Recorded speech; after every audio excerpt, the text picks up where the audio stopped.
ako may kagagawan sa pagkakakidnap sa apo ko? Malay ko ba kung ikaw may pakanaan ng lahat dahil desperada ka makuha yung custody ng anak mo? Kung kaya niyo gumawa ng kalokohan sa anak niyo, ibahin niyo ko. Hindi ko sasangkalan yung kapakanan ng anak ko para lang makuha yung gusto ko dahil hindi ako desperada katulad niyo. Bastos ka! Ano, tinamaan kayo, no?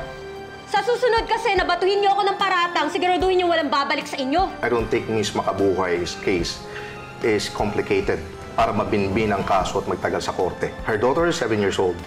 At ayon sa batas, mapupunta sa kanyang custody ng bata. Do you think that's enough para matalo mo ang lawyers ni Victor? If the price is right.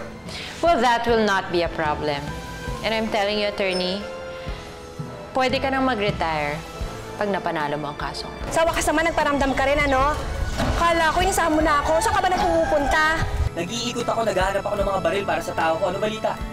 Alam na nila na nakidnap si Elisa dahil nakabalik si Tomtom. Nakikipag-usap na sila Dolores sa pulis. Kung gusto kong gawin mo, mag-espiya ka kay Dolores. Alamin mo kung anong bawat kilos nila. Hello? Victor Buison? Sino to? Gusto ko lang malaman mo na hawak ko anak mo. Miss na mismo na ba ako ni Kaiha mo? Elisa, anak! Elisa! Elisa, sabi mo sa akin kung nasan ka. Anak! Sige, pagbibigyan kita. Pero 10 seconds lang, ha? Tay! Elisa! Elisa, nanay mo to! Elisa, nanay mo to! Nay! Kung ano na po dito, iras na po ako dito!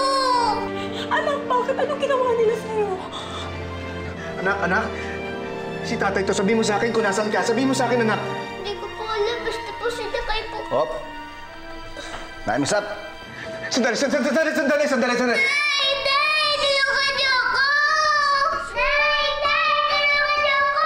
Tay! Sabi mo sa akin kung anong kailangan mo. Ibibigay ko lahat. Pakawalan mo lang anak ko. Oo naman. Masyado ka namang atat. Huwag kang mag-alala, makikita mo rin ng anak mo. Iniisipan namin kung anong aginado kailangan namin sa'yo, eh. Basta huwag kang makikipagtulungan sa pulis. Kung hindi, anak mo magbabayad.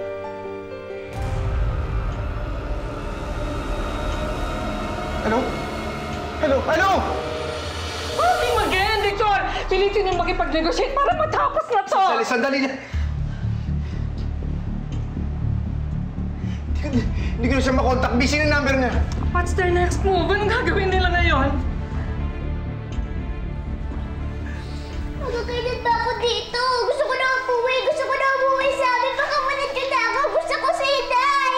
Manadyo na ako! Gusto ko si Inay! Gusto ko si Inay! Makakauwi ka rin pag nasa amin niya, aginado hinihingi namin. Manadyo na ako! Gusto ko si Inay! Gusto ko si Inay! Manadyo na ako! Sige na! Manadyo ako! Gusto ko na umuwi sa amin! Baka manadyo ako! Gusto ko umuwi sa amin! Gusto ko si Inay! Gusto ko siya makasama! Gusto ko siya umuwi! Gusto ko na umuwi sa amin!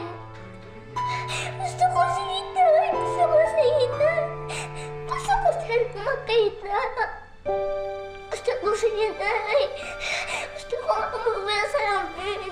Gusto ko makita pamilya ko! Nakontak mo na ba? Hindi ko na siya makontak. Busy na yung number niya, eh. Malamang nagbago ng number yan para hindi sila matrace. Ano na mangyayari? What's their next move? Hindi po magtatagal, hihingi na ng ransom ang mga yan. At sigurado akong malaki yun. Roman, pwede bang pagpumunta kami doon pag nakipagkita kami sa kidnapper? Wala na lang mga pulis kasi di ba narinig mo naman yung sabi ng mga kidnapper, sasaktan nila si Elisa kapag ginawa namin yun. Natatakot ako para sa anak ko. Are you out of your mind? E paano kung i-double cross nila tayo? Paano kung si Victor naman ang kidnapper ang patayin? Narinig niyo naman po yung sabi ng kidnapper, sasaktan nila yung anak ko pag nagdala tayo ng mga pulis. Roman, pwede ba hanggang dito na lang yung tulong niyo sa amin? Total, marami na naman kayo nagawa, eh. Victor, hindi kami pwedeng di makialam sa kasong to dahil isa tong krimen. Pero Roman, paano naman yung kaligtasan ng anak ko? Huwag kayo mag-alala. Hindi ito unang beses namin maghawak ng ganitong kaso. At siyempre, hindi kami papayag na may masamang mangyari kay Elisa.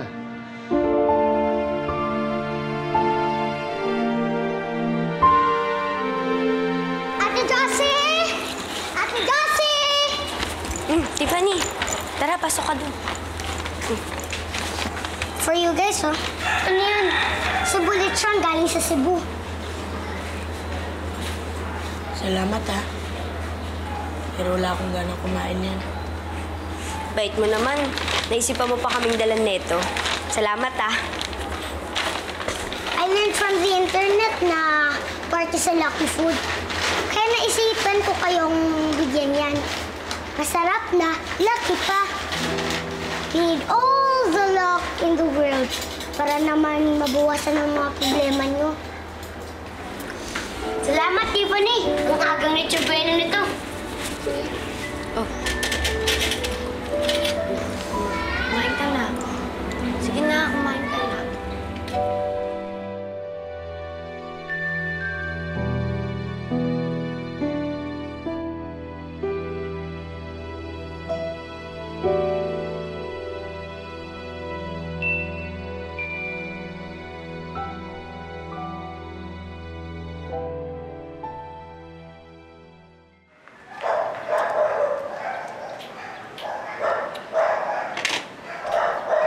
Tungtong. Kala ko ba wala kang gana kumain? Ano kaya ka nang umuwi? Ang sarap eh.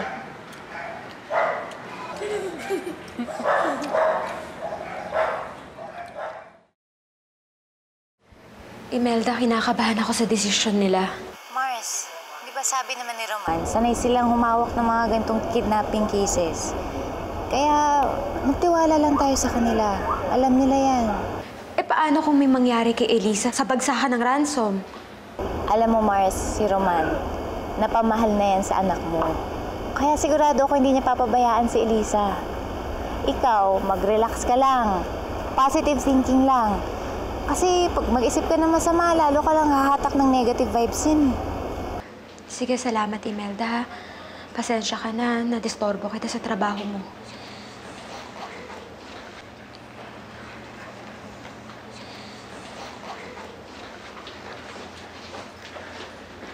Roman, Dolores, mauna na kami. Sige. maraming salamat ha. Babalitaan ko na lang kayo pag may impormasyon ulit ang kidnapper sa amin.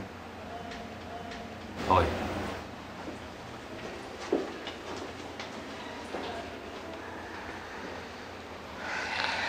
Kausap ko sila, Roman. Sabi niya pinag-aaralan daw niya yung operasyon na gagawin nila. Ang primary concern nila, kung paano nila maliligtas yung nakidnap. Kaya wala tayong dapat ikatakot. Hindi mapapahamak si Elisa. Victor, hindi ako mapanatag sa desisyon nila. Parang hindi ako mapanatag sa pangako nila. Natatakot ako. Natatakot ako para kay Elisa.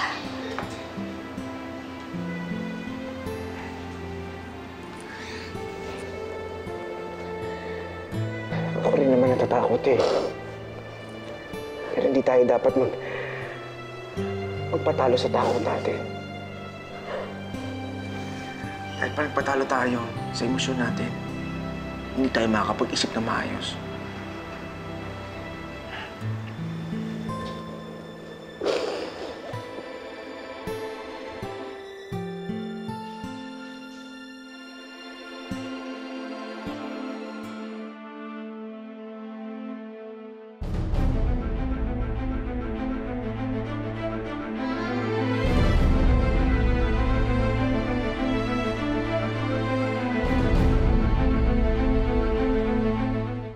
Victor! Zoe.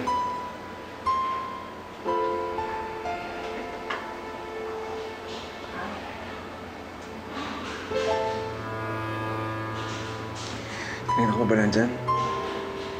Kanina pa kita hinihintay. Hindi naman, ganyan lang. Bakit? Nakakaistorbo ba ako? Hindi naman. Sige, papasok na ako sa loob, Victor. Sige, Dolores. Kaysa, nag-usap tayo sa loob. Mabuti na lang pala't nagpunta ka dyan. Or else baka nag-take advantage na si Dolores kay Victor kanina. Of course, I will not let that happen. Sisiguraduhin kong hindi makakaporma ang babae. Have to go. Dolores! Oh, Isel. How's everything? May nakwenta na ba sa'yo si Victor? Well, yeah, meron naman. Pero hindi pa yung buong kwento. Baka lang meron kang gustong i-share? Alin doon?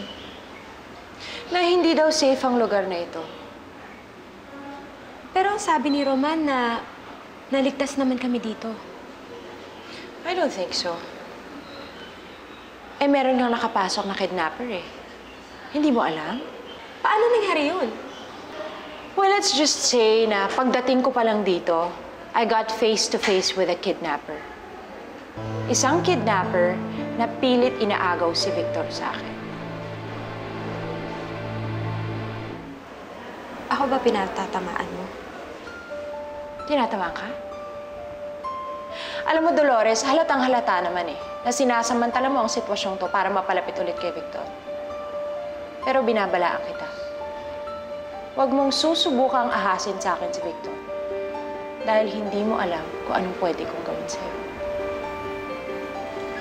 Alam mo, Isel, kung pakiramdam mo na kinikilig pa rin ako kay Victor, hindi. Anong sa tingin mo? Mamaya madaling araw, sisimple ako sa kwarto niya? Napilitan lang ako tumira dito kasama siya dahil kay Elisa. Ngayon, kung sa tingin mo, nakikidnapin ko sa'yo si Victor, kahit walang ransom, bibigay ko siya sa'yo buong buo. Saksak mo pa siya sa baga mo.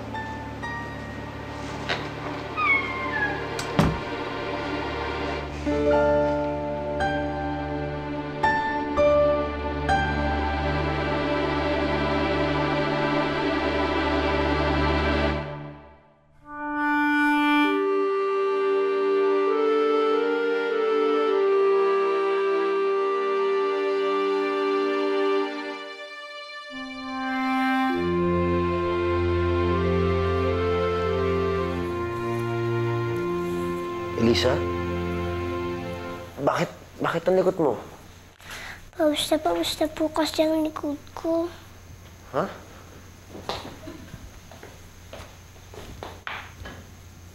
Oo nga, no. Teka, diyan ka lang.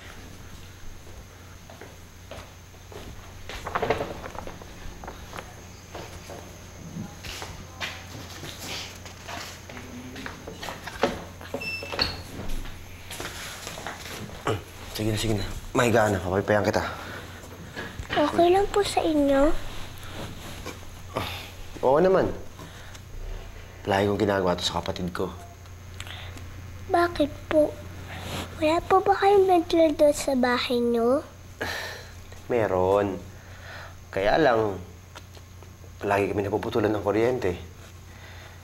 Eh, yung kapatid ko na yun, pawisin pa naman. Parang ikaw. Nami-miss niyo na po siya? Oo naman. Kasi nag-iisa lang kapatid ko yun eh. So, miss ko siya talaga. E di isipin niyo po, ako po siya. Tapos po, isipin ko po, kayo po si Kuya Tomtom. Kuya Rodney, pwede ba kitang tawagin Kuya? Oo naman. Pwede. Good night, Kuya. Good night, Elisa.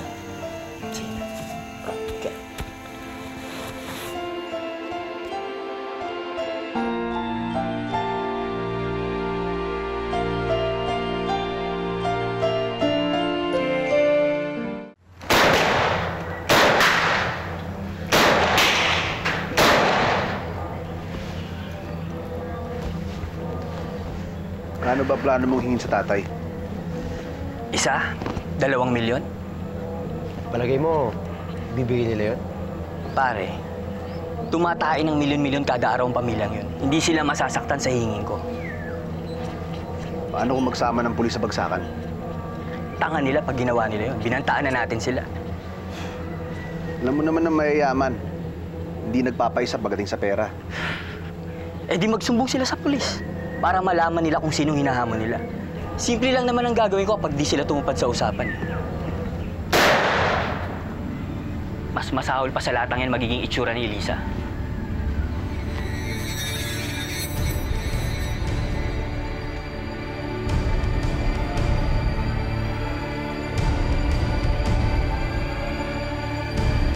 Flora, pasensya ka na. Ang gusto kasi namin, konti lang ang nakakaalam kung saan na tinutuluyan ni na Dolores. iniiwasan kasi naming masundan ng mga kidnappers. Pero kasi sobrang nag-aalala na ako sa hipag ko. Isa pa, gusto kong makatulong sa sitwasyon ng pamangkin ko. Kahit naman ganito ako, baka naman meron kayong makuhang ideya sa akin para mahuli mga kidnappers. Sige na, Roman. Kahit ngayong araw lang, para hindi tayo friends. Sige na. Sige na. Ano, pare? Oh. Ikaw, sige, tulungan na natin to, pare. Sige na nga, basta wala kang sasabihan kahit sino. Okay? Promise, promise. I-zipper yung bibig ko. I'll go ahead, Claudia. Thank you so much, kumpare. Babalitaan ka na lang namin pag meron na kami natanggap na balita tungkol sa mga kidnappers ng apo ko. You take care. You too, Claudia, ha? Victor. Tito, maraming salamat po. Atid ko na kayo. Welcome. JR! Dolores! Oh, Flora! Bakit ka dumalaw? Sino naiwan sa mga bata? Malaki na yung mga yun. Kaya na ng sarili nila? Sinama ko na. Gusto daw niyang tumulong sa kaso ni Elisa. Hindi kami tumatanggap ng bisita. Lalo na kung isang katulad mo. Ma. Ay, tapos na pa yung oras ng bisita? Huli na ba yung Thunders na yon? Sarado na pa rin tindahan. Aga, kaloka. Kung para sa'yo, mas maraming maitutulong sa amin yung bisitang sinasabi mo. Isa lang naman siyang general. Hindi katulad mo na isang babaeng mahilig lang makisawsaw sa kaso ng may kaso. General ho? Yung Thunders na yan, General? Nakipagtulungan kayo sa General? Bakit? Kailangan namin makipagtulungan sa kanila para matuntun yung mga kidnappers. Hindi ka na pumasok tayo sa loob. Sige na, Ma.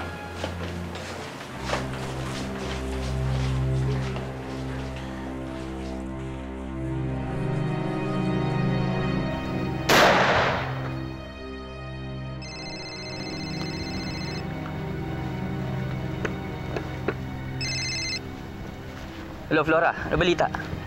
Masama. Bakit? Ano problema?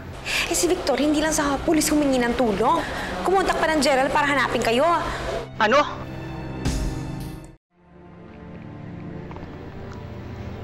Manghayop talaga yung mga yun eh. At anong problema? Hindi nila sineryoso yung banta ko. Ano? Kala ko ba okay tong racket na to? Baka sumabit kami, Chito. Pwede ba? Huwag ka na dumagdag. Ang plano mo ngayon? Tinatakot nila ako. Pwes magtakutan kami. Tignan ko lang kung sinong unang umatras. Handa mo yung bata. Tuturuan ko na ng leksyon yung mga magulang niya.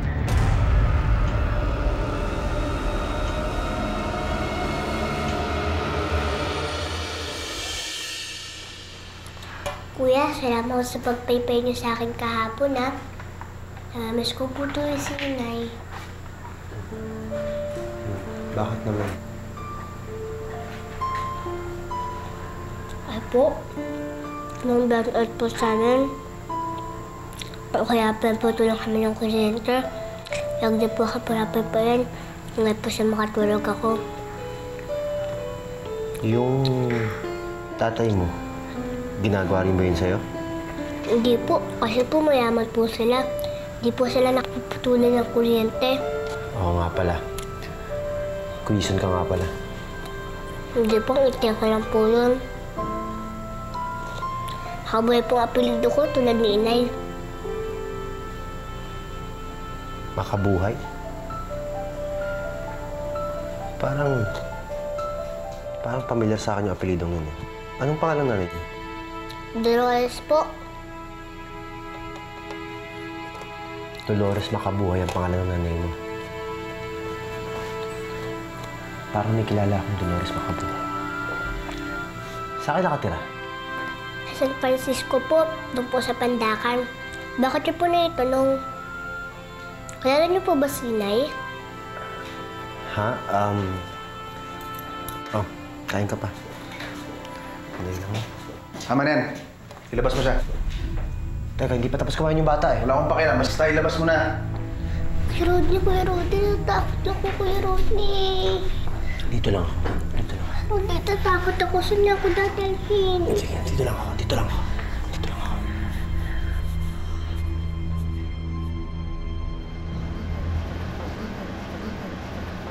Oh my God! my bag! Meron din ako niyan, no? Class A. Sumot ka mo nito. Hindi naman na sa jacket. Of course not. Juan! Dolores! Tuloy, tumatawag ulit sa akin, no? Mama! Mama! Baka sila uli yan! Sige, Victor, i-speakerphone mo. Ano? Hindi ka tumupad sa usapan. Teka, ano ibig mo sabihin? Huwag mo akong niloloko. Nakikipagtulungan ka sa mga pulis. Hindi. Baka nagkakamali ka. Talaga bang niloloko mo ako, ha? Oh, Elisa, ito magulang mo. Nay! Tay! Tulungan niyo ako! Elisa, ano? Elisa! Tulungan niyo ako! Tulungan niyo ako! Elisa, sandali lang. Ano ba ginagawa niyo? Sandali lang. Baka wala niyo anak ko. Huwag niya sasaktan si Elisa! Elisa, anak! Elisa! Narinig mo anak mo? Kailangan ng tulong, di ba? Elisa! Elisa! Anak!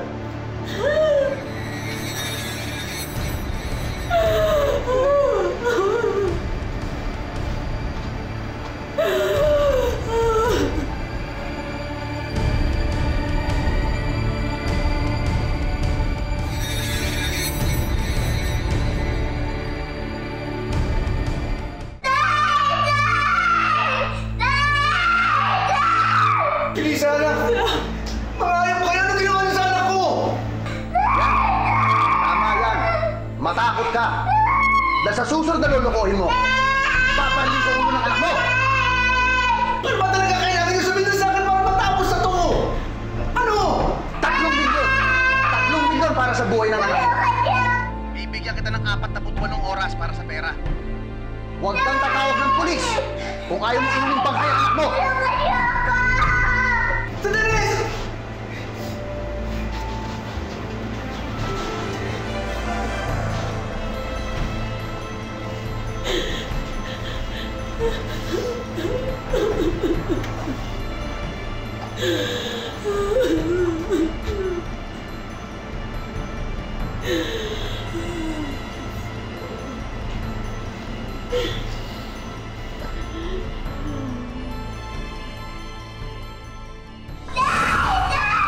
Gamot ko na yan.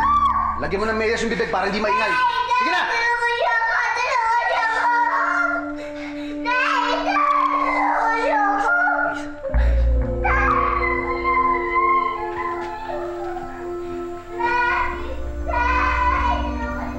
Hindi natakot sila. Malamang nanginginig pa yung mga yun ngayon. Hala, siguro nila mas mautak sila sa akin. Hindi nila alam, meron akong tao sa loob. 48 hours na lang, boss. Yaman na tayo. 48 hours na impyerno sa buhay ng Gison. Langit sa atin.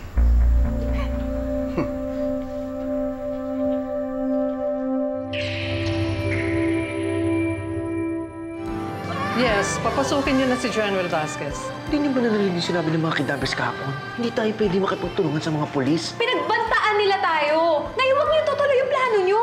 Huwag mo akong utusan, ha? I know what I'm doing.